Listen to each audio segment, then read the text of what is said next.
Salam sejahtera, masih bersama saya di Paku Alam dengan channel Padepokan Paku Alam. Oke, kali ini saya rokok ya supaya lebih santai. Kali ini saya akan membahas definisi tentang santet. Apa itu santet? Bagaimana cara kerjanya? Ciri-cirinya seperti apa untuk orang yang terkena santet? Dan bagaimana cara mencegahnya. Oke, tetap tonton video ini, jangan lupa like dan subscribe.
Jadi begini,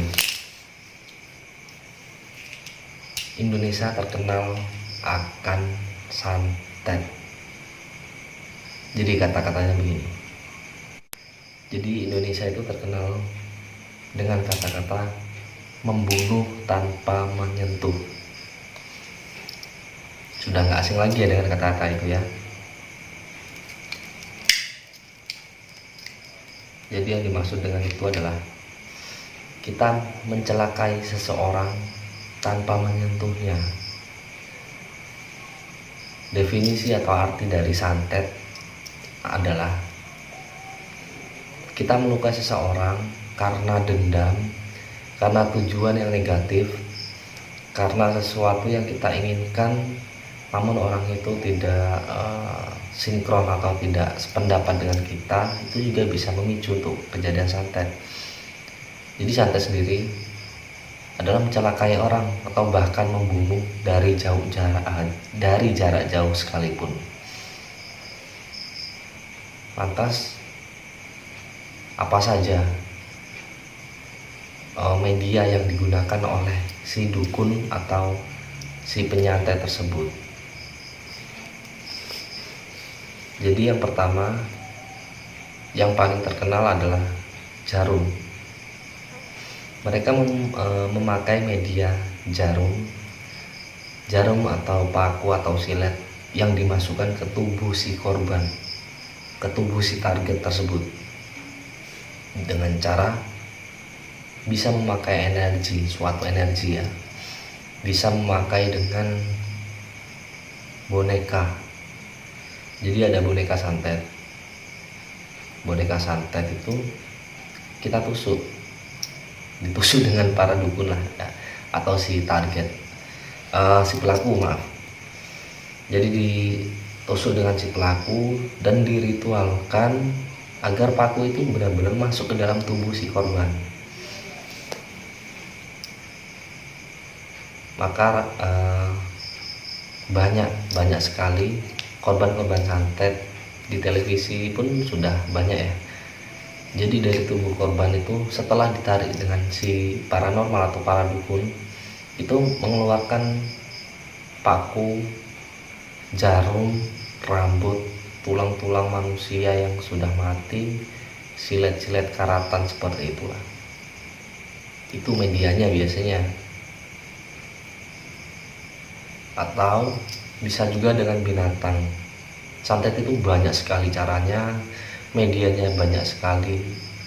Kalau binatang atau serangga ya, serangga bukan binatang, kalau binatang besar, ini kecil. Jadi serangga Salah satunya adalah kelabang. Kelabang besar itu jika masuk ke dalam rumah itu bisa dianggap suatu pertanda yang buruk. Besar, yang besar seginilah, bukannya kecil, segini, sejempol-jempol kalian. Itu suatu pertanda buruk, bisa dikatakan bukan dikatakan ya, bisa diduga bahwa itu adalah sebuah santet yang dikirim oleh orang-orang yang sakit hati terhadap kita, begitu. Lalu bisa juga melalui belatung, dari belatung itu ya. Jadi ciri-ciri rumah yang akan terkena santet itu ada belatungnya, seperti itu. Dan santet pun ya banyak sekali lah medianya. Bisa pakai buah, jadi suatu buah apa namanya, sebuah pepaya. Buah pepaya itu nantinya akan dirajah, akan disilet-silet buahnya itu, dimana buah tersebut nanti ada foto si korban sebelumnya ada foto si korban, dirajah, diritualkan dan disilet-silet. Nanti pada akhirnya si korban akan menjadi celaka, akan ada musibah yang datang kepada dia, ke korban ya. Nah, lalu apa sih cara untuk menangkal santet? Cara menangkal santet itu mudah, sangat mudah. Jadi jangan suka membuat orang itu sakit hati terhadap kita. Menangkal ya ini ya, bukan mengobati. Karena lebih baik mencegah daripada mengobati. Kalau mengobati santet itu sudah ada jalurnya sendiri. Jadi kita cegah lah. Jangan sampai kita berbuat buruk terhadap orang lain. Berkata-kata dengan baiklah. Jika ada sesuatu yang merasa bahwa kita ini salah, cepat-cepatlah minta maaf. Karena segala sesuatu yang kita lakukan itu pasti ada dampaknya. Dan mereka yang menyantet si korban pun, mereka akan menjadi ada timbal baliknya nantinya.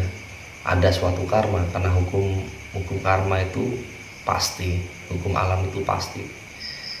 Jadi selalu berbuat baik. Ketika kita salah, buru-buru minta maaf terhadap orang tersebut. Jangan sampai orang tersebut menjadi dendam dan ada pikiran untuk menyantet Anda gitu. Dan salah satu menangkalnya juga bisa pakai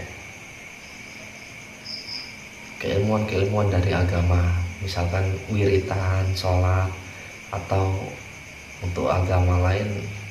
Intinya begini ya, berserah diri terhadap Tuhan, meminta pertolongan kepada Tuhan, kepada Sang Pencipta, begitu ya.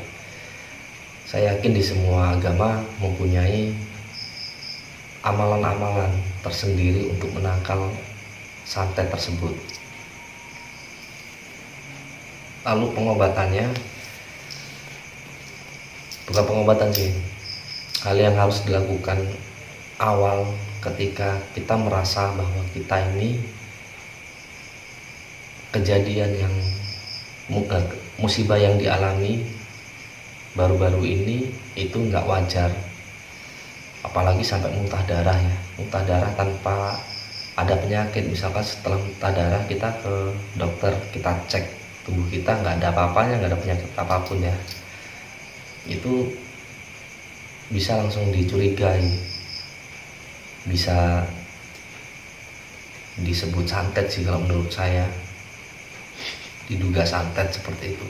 Jadi kita harus cari kelapa muda yang ujungnya itu berwarna merah jambu atau merah ya. Jadi ada kelapa yang setelah tangkainya itu dibuka, itu ada warna merah. Nah itu diminum. Berdoa dulu sebelum diminum ya, berdoa kepada Sang Pencipta, kepada Tuhan, bahwasanya kita minta perlindungan terhadap Dia, minta perlindungan dan memohon ampun lah, lalu diminum. Degan hijau sendiri nanti akan saya kupas kenapa sih bisa menjadi obat ini itu ya. Sekarang kita masih membahas santet seperti itu. Jadi setelah minum, kita koreksi diri kita sendiri. Apakah kita punya salah terhadap seseorang? Apakah kita pernah melakukan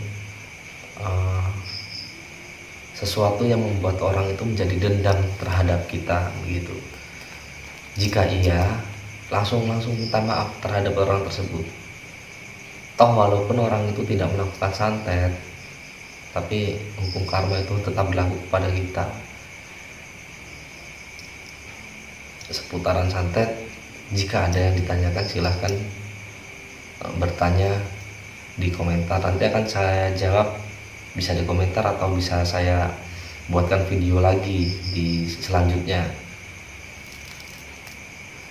Untuk mengobati santet sendiri pun ada berbagai macam cara sih.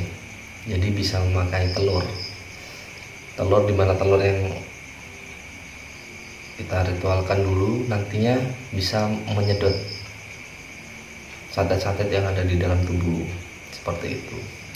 Lalu ada yang katanya operasi gaib ya. Operasi gaib, namun operasi itu tidak terlihat gitu kan. Luka, keluar darah, namun lukanya nanti akan menghilang, seperti itu.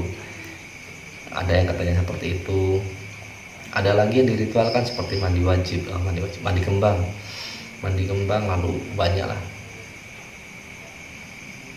Jika ada keluarga yang terkena suatu santet, namun setelah berobat kemana-mana tidak pernah ada perubahan, sudah ke dukun atau ke ustadz ya, atau ke ulama-ulama tokoh agama, tetap saja tidak bisa sembuh, tidak ada perubahan sama sekali, boleh menghubungi saya, siapa tahu jodoh ya. Saya akan membantu untuk mengobati santet tersebut. Jadi mulai saat ini dan seterusnya, selalulah berbuat baik kepada orang lain. Ketika kita salah, langsung kita minta maaf ketika kita merasa salah, dan jangan sampai membuat dendam terhadap orang lain, agar santet itu jauh dari kehidupan kita. Santet ada suatu yang dar bunyi di atas rumah, itu juga bisa menjadi suatu kiriman santet.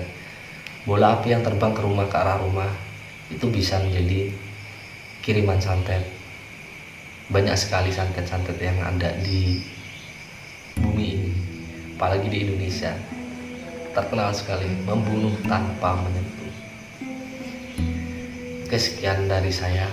Semoga semua makhluk bahagia. Salam sejahtera.